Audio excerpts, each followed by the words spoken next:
Hello friends, my name is Emile, and welcome back to some more Forza Top Gear laps. Today we're taking a look at the cars of Furious 8. We begin with the big one, the 1971 Plymouth GTX Fast and Furious Edition, 2,000 horsepower, 1,615 foot-pound of torque, 3,800 pounds of weight. It is the most powerful car here today, it is the torquiest car here today. In fact, it's the most powerful and torquiest car from stock in the game. The GTX, of course, a car which grabbed many headlines when this game first came out because it is a very, very silly, powerful muscle car. It's also extremely high in PI. I think this is, well, it is by far and away the highest PI car here today. It is S784, I think, which is a lot of PI. Anyways, as far as the GTX goes to drive, you might not believe this, it's actually alright. When it comes to its driving experience, it's pretty good. Pretty solid. You know, there's not really too much suspension waggle or anything like that. It will oversteer, but, you know, it's not quite as bad as you'd think. Of course, the one thing with the GTX, though, is it is insanely fast. It is just ridiculously fast. One of the fastest cars I've ever had down the straight. It was touching 160 miles per hour down here, and that's incredible. I don't even think cars like, you know, Koenigseggers and stuff will struggle to get close to that. Of course, it does have 2,000 horsepower, but, yeah, and it's also not as quick as a Koenigsegg, as you'd imagine. Anyways, next up we have the 1968 Dodge Ice Charger, Fast and Furious Edition, 707 horsepower, 650 foot-pound of torque, 4,600 pounds of weight. This is the heaviest car here today. However, this one is pretty interesting. This car could actually turn out to be really rather good. You see, it is all-wheel drive. It also has a Hellcat engine in it, hence 707 horsepower. So, yeah, a pretty crazy contraption. It also looks absolutely mental as well. Anyways, yeah, the Ice Charger, as far as it goes to drive, it is pretty great. Really, really nice car to drive, actually. It does have very long gears, which is an issue. If this car had better gear ratios, I have no doubt it could be an extremely quick car, but despite having 707 horsepower and 650 foot-pound of torque, it just doesn't go through the rev range as well as you'd want. I think it's first gear up to about 90 miles per hour. From there, it's sort of a standard racing gearbox, similar to what you'd find in a Viper GT3 or so on and so forth, but the car just, with its four-wheel drive system, it does bog it down off the line, and yeah, you are in first gear quite a lot, and because first gear is so long, it can be a bit of a struggle to get the power truly going, but it is a great car to drive nonetheless. Not so great a car to drive though was the 1949 Chevrolet Fleetline Special Fast and Furious Edition, 475 horsepower, 553 foot-pound of torque, 2,900 pounds of weight. By far and away the oddest looking vehicle here today. Yeah, the Fleetline, of course, from Furious 8 is the car in the intro sequence. I believe this has a boat engine in it, and a massive, massive turbo, which you can see proudly displayed on the front end there. Yeah, it is a crazy, crazy contraption. As you'd expect, it's pretty awful to drive. Not very good at all.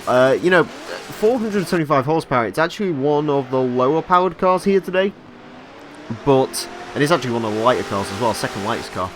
But the problem is, it has the most horrendous diff I've ever driven in a car. The differential in this thing is awful.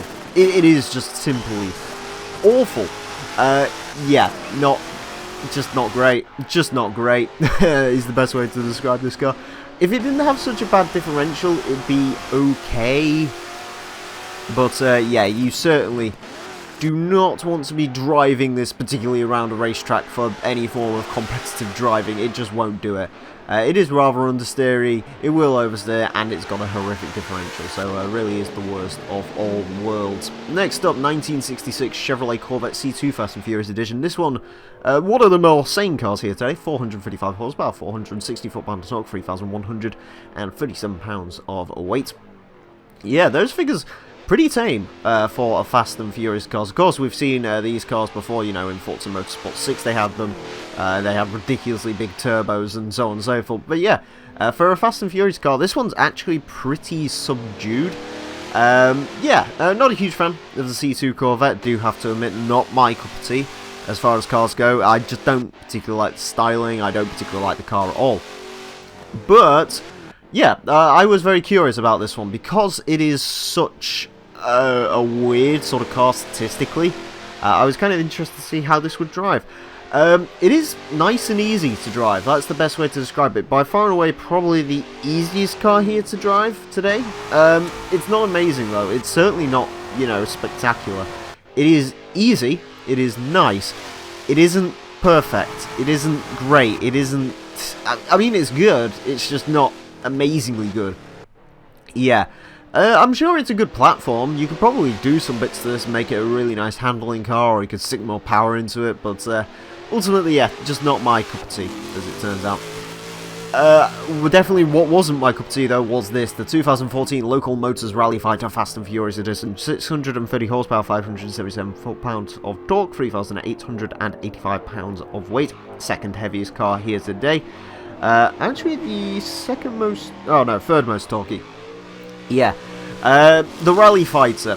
Wasn't expecting this car to be particularly good. This car isn't good in stock form, let alone when you chuck even more power in it. I believe at stock it makes about 400 horsepower. It's making about 630 now.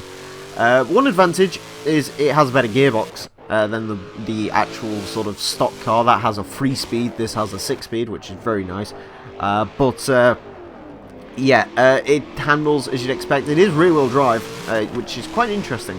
When it comes to the Rally Fighter, you wouldn't expect it to be rear-wheel drive, but it is. And putting 630 horsepower through a rear-wheel drive car at all doesn't usually end particularly well, and one with a wibbly-wobbly suspension that's very high up in the air, yeah, really doesn't end well. One striking thing about this car for me was the visibility in this is horrific. You can't see anything out of the interior view of this car.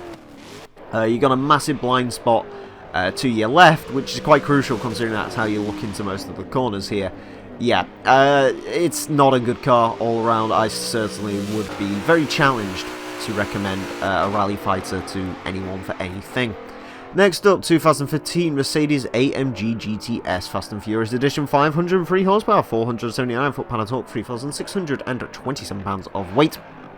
We are moving in to two cars which on paper seem a little bit pointless. Yeah, these are the cars which are driven, these are sort of the exotics.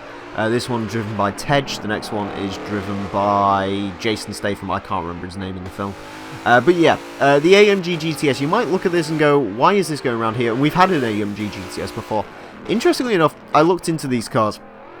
This one actually has a lower PI than the standard AMG, weighs the same, power's the same, torque's the same. But interestingly enough, if you actually look at it, it is slightly lower, and it does have larger wheels, and I don't know if it has larger tyres, but I'd be kind of curious to find that out. As a result, the GTS is very, very good. It actually handles, in my opinion, significantly better than the standard car does. The standard cars, you know, the standard car's alright, it's quite nice to drive. This is really very nice to drive. It feels like it's got way more grip. Now, I'm not sure if you sacrifice straight line speed for that grip, but personally, from my feelings, this is better than a standard AMG GT. Next up, a car which I can't quite compare to the stock counterpart, 2015 Jaguar FType R Fast and Furious Edition, 550 horsepower, 502 foot-pounds of torque, 3,638 pounds of weight. As I said, this car is driven by Statham in the film, whatever his character's called. Yeah, the F-Type, I think it is, anyways. I don't know. Anyways, I know he has an F-Type in one of the films. Yeah, the Jaguar FType, a car which I absolutely adore. I think this is a superb looking car. Yeah, absolutely gorgeous to look at. Driving wise, never really been the best. It's more about fun than it is about serious driving, and this one is exactly the same. This car, again, has very, very slight visual differences to the previous car, which lead me to believe that it does have some slightly different statistics. I believe it's all the same across the board, same statistics. But this one's actually riding slightly higher and is on different wheels as well. I can't remember if they're actually smaller or bigger on this vehicle. But yeah, the F-Type, a really nice looking car. Not the best to drive, but you know, if you want to have fun, this is a great car to go with. You know, if you want an alternative to a muscle car, this is great. If you want a sort of sports car that's really good in the bends, I would take the AMG over this, but I'd take the F-Type anyway, just because it looks better, but there you go. Anyways, next up, 2016 Subaru WRX STI Fast and Furious Edition, 475 horsepower, 450 foot-pounds of torque, for 3,420 pounds of weight, ending off with the tuner cars driven by Mr. Nobody. yeah, the WRX, of course, a car which I personally like very, very much. It's quite an interesting one, this car. It has one of the quickest launches I've ever seen in a car, to be honest with you. It launches from about 0 to 40 miles per hour in a split second. It is crazy on the launch that you get from it. Afterwards, the performance does die off a little bit. But yeah, it is pretty incredible. That sort of 0 to 40 launch is insane in this car. The WRX, actually a pretty good car to drive. It drives like a typical WRX despite being heavily modified.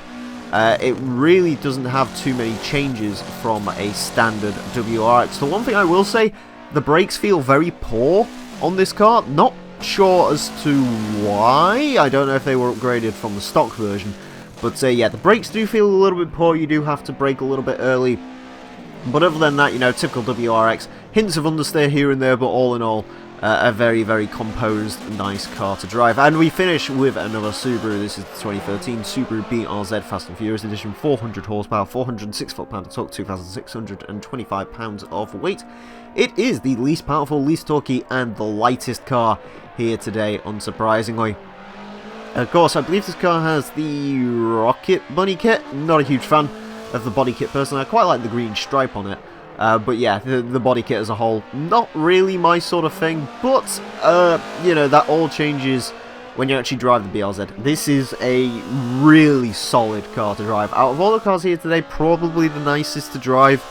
The BRZ, certainly the one that surprised me the most. I wasn't really sure if this thing would go into, you know, serious drifting machine, or whether it be, you know, quite a hunkered down car. Turns out it is pretty hunkered to the road. Yeah, I mean, it's got decent power for what it is. I mean, 400 horsepower. It doesn't sound like a lot, but when you consider the car only weighs 2,600 pounds, it is quite quick. You know, choosing between this and the WRX, this is nicer to drive than the WRX. If you want all in all launch, go for the WRX. If you want a bit more handling, a bit more composure, and driving style, which probably more people could relate to, then yeah, the BRZ is the car you should be going for. On to the times then, and it is the GTX, that's the fastest car today, really fast car actually, goes into 8th place with 116.364, beats out a Lotus 211, McLaren 570S, incredible time. What is really very incredible, though, is the Subaru BRZ. Goes into 11th place with a 117.869, fractionally quicker than a Nissan GTR, which is very impressive. Subaru WRX STI, also very impressive, goes into 14th with 118.440. Does beat out a Lamborghini Diablo slightly, loses out to a Ferrari FF, but very quick times from all three of those cars, which is really very, very nice to see. Moving down the board some more, we find the AMG GTS in 17th place with 118.784, 0.6 of a second quicker than the standard AMG, which is really quite strange. In 18th, we have the Dodge Ice Charger. That gearbox really just messed with that car, 119.107. Still a very, very quick time, but not quite as quick as maybe it could have been. Jaguar FType goes into 22nd place with 119.649, which is about where I'd expect the FType to go anywhere. It is slightly quicker, or slightly slower than a V12 Vantage. It is quicker than a BMW M6. So yeah, pretty much about where I expected an F-Type to fall. Of course, we haven't had the stock car around yet. Moving down the board some more, we find the Corvette C2 in 28th place with 122.459, slightly quicker than an NSX Mustang Cobra, slower than an Audi RS5, but pretty good time, and the Chevy Fleetline Special in 36th with 124.917, while it is quicker than an Evo 10. That Chevy is awful. It is a truly awful car to drive. I certainly would not recommend that one. And finally today we find the Local Motors Rally Fighter in 39th place with 125.357, slightly quicker than a Golf and a Lotus Elise, slower than a Dodge Charger. Yeah, the Rally Fighter, again, I wouldn't recommend that one. That's probably my least favourite car of the ones I've driven today. Anyways, friends, I want to thank you all very much for watching this edition of Forza Top Gear Laps. Next time, we'll be taking a look at something. I don't know what, so stay tuned for that. Until next time, friends, thank you for watching, and farewell.